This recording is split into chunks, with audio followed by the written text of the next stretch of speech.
Is there anything else you wanted to cover, Ray, like tonight before we get into the readings? Is there anything else you wanted to? Oh, yes, Rob. Before I do tarot readings, I prepared 8 scares to share. It's food for thought, and I'll stop after each one, Rob, in case you'd like to comment on any of them. Would that be all right? Yeah, that's cool. All right. So here we go, everybody. Let me get set up.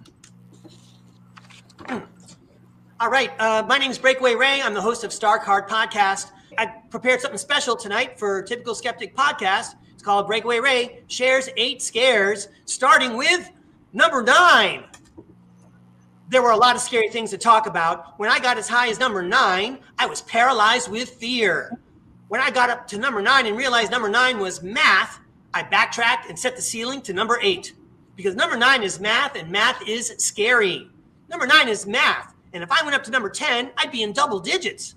If I went up to number 10, my list of 8 scares to share would look like David Letterman's top 10 list, and that would also be scary if I couldn't come up with my own list. Number 9 is math, and math is scary. When I was growing up in the 1970s and calculators came out, we didn't have to be good at math anymore. And it shows in 2025. We don't do math, and it is to our own detriment. People don't want us to do math. Then we would be able to figure things out for ourselves. We don't do math, and it is built into our education system here in the United States. Over the course of more than 3 decades in the classroom, I've observed that programs were designed intentionally to dumb down, confuse, and discourage children from learning math. If we don't start doing more math, the military is going to take math and privatize it and sequester it from the rest of society, just like history and language and science and free energy and all the so-called inventions that were stolen from us so that they could sell them back to us. It's Halloween weekend 2025, and look at how far we have progressed. Students don't do research anymore. They don't even know what research means. Research? Go to a library? Read a book? Type it into a computer? I'll just ask Alexa. Great. Limit yourself to what Alexa knows or what Alexa tells you. How carried away am I getting here? Well, what's it like to be a secondary teacher nowadays? What do instruction, research, cognitive development, and academic honesty look like nowadays when you're a high school teacher with 200 students in 5 classes and you're hoping that your AI can outduel theirs? Rob, that's number 9.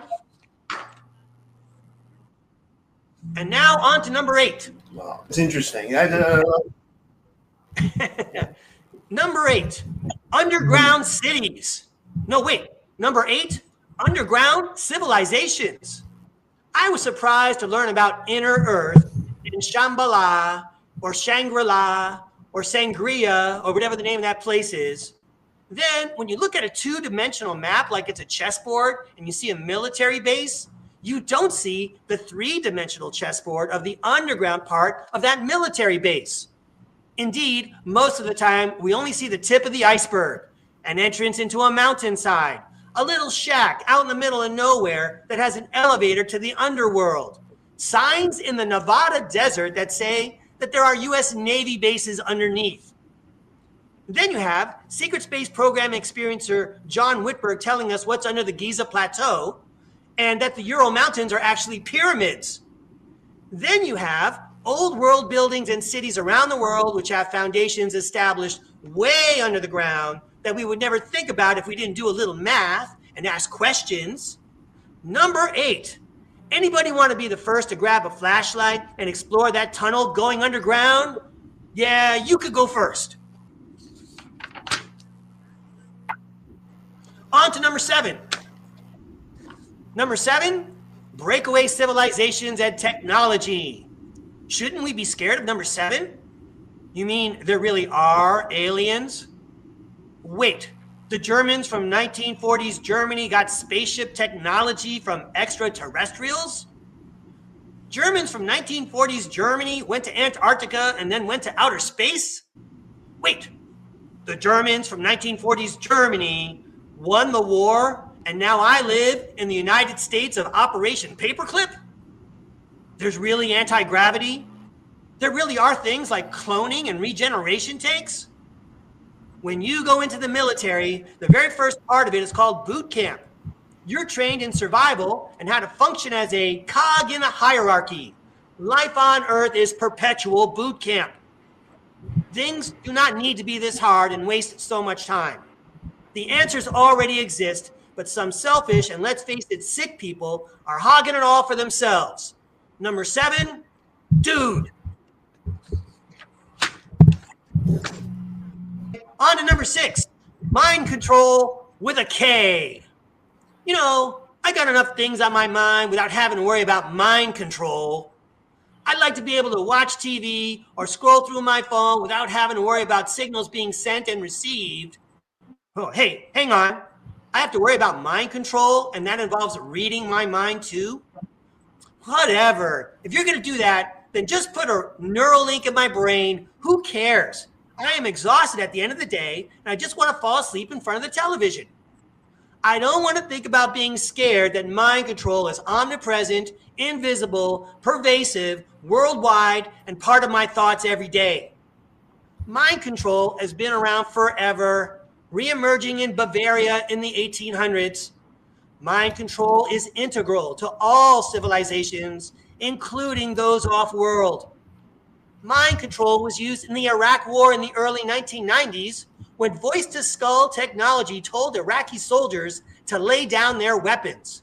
That was the 1990s, and it didn't sound believable then. Listening to the Greenbaum speech on Arkeem Ra's channel Disclosure Now is one of the scariest experiences I have ever had, right up there with listening to Penny Bradley's testimony. Number 6, okay, now I'm scared that there's mind control. Yeah, I agree. 100%. 100%, Ray. You're totally on point. Sweet. Thank you, Rob. Number 5. I'm really hot about this one, by the way. Number 5, Operation Popeye. Operation Popeye was a way to use weather control science to generate superstorms as a weapon of war in Vietnam during the President Johnson administration. Yes, they can do weather control too. Yes, Penny Bradley has come on the Typical Skeptic podcast and shown the patents and the science which was registered a century ago. Weather control is not hard. It's used throughout the breakaway civilizations too, and it's being used on Earth right now. Weather control science has been privatized and militarized and hidden from us. Employees of weather broadcasting programs have to sign non-disclosure agreements agreeing not to discuss weather control science. We're all supposed to think it's just crazy weather. No, people are doing this to us. The technology is shared with private corporations, which use it on the public without any of us supposedly being aware of it. Private corporations controlling society. Ugh. Fascism. Operation Paperclip. It's just getting scarier. No oversight. The people who would use this technology just to mess with other people are not the ones who should be using this technology. Come on now. You can do weather control, but you can't help us fix the weather. You can only make it worse and give us calamity after catastrophe so you can make a profit. Hey, number 5, I got your weather report right here. Operation Popeye and weather control science gone rogue makes for a very pretty scary story. Well said, Ray. Yeah, hell yeah. All right. You're right with everything you're saying. You know, I agree with everything you're saying. Thank you, Rob. I'm glad I'm speaking to the right crowd. I'm preaching to the choir, right? Everybody knows this stuff. I'm happy to say it. Here we go. Here's a topic I brought up on the show before, Rob. Number 4, the Tuskegee Airmen. In the United States during the 20th century, unbeknownst to anyone, the government purposely put an illness into the bodies of the airmen who lived in Tuskegee, Alabama. This illness spread throughout their community. Syphilis. Sorry, yes? Was it syphilis, right? Yes, it was a venereal disease. So disgusting. So disgusting. It sounds scary and despicable.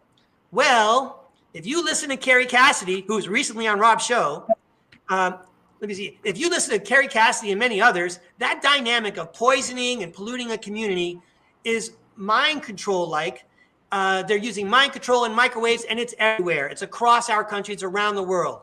And it's being done on purpose for a purpose. While we all want to yield and take a break because there's so much aggravation and wasted time, we are taking in poisons through our food, air, and the things we touch, which are designed to alter our DNA. And if you want to know more about that, STARCARD podcast, my very first adventure is Breakaway Ray Saves Your DNA. I encourage you to go visit and check out all 5 episodes. Okay, so to continue, and our DNA is being altered so that we can all be better controlled in this lifetime and the next. That's right. For you people who don't believe in reincarnation, they're altering your DNA now so they can control you better, and they're going to get you in the next lifetime too, because there's a science to it. Okay, they know what they're doing. We have no idea. We're not taught about this stuff. So, number 4, the Tuskegee Airmen story is plenty scary by itself. To think that anyone would do something like that. What's scarier is that we're all part of a Tuskegee Airmen experiment, and there is a very specific concealed motive to it. I agree. Thank you, Rob. All right, and now to get a little bit shorter, we're on to number 3. Number 3, consciousness hijacking during REM sleep. I'm going to repeat that because that's a lot to swallow. Consciousness hijacking during REM sleep. At the channel St. Olga with Daniel, I saw the Donald Marshall videos. If you want to hear some scary stuff, watch those. If a soul is a plasma-based / electromagnetism-based life form that attaches itself to a body and animates it, and there's technology used to hijack it when people are sleeping, and use souls to animate a clone sleeve body in some underground base, can nothing be done to stop it? If consciousness can be split into more than 2,000 shards, how many of mine are missing? Number 3, consciousness hijacking during REM sleep. Again, somebody's using good science for bad purposes. Number 2, I can do magic. Yo, I can do magic? Whoa, I've been doing magic this whole time? That's pretty scary. You mean my intention and what I think about affects the world around me? How come we don't know about this or hear about this? Oh yeah, we're all being dumbed down. Mind control. We're just cattle on a farm. You don't tell sheep while you're sheep dipping them. You just sheep dip them. So the things that I've been programmed to think about are siphoning off my energy, my power, and my happiness. I sure would like to use that magic to leave this scary movie, which leads me to my number 1 scare to share. My number 1 scare to share, everybody, is consciousness. It is scary to think that we have a consciousness / a soul. If we're not recognizing our consciousness, our own soul, others are, and they will capitalize on its power if we don't. If we just leave a sports car revving in the driveway, someone's going to come along and take it. Why not explore and control your own consciousness, everybody? You might be frightened to find out just how powerful you are. My number 1 scare to share is consciousness. Rob, thank you so much for letting me share all those. That was great. That was really, really great, Ray.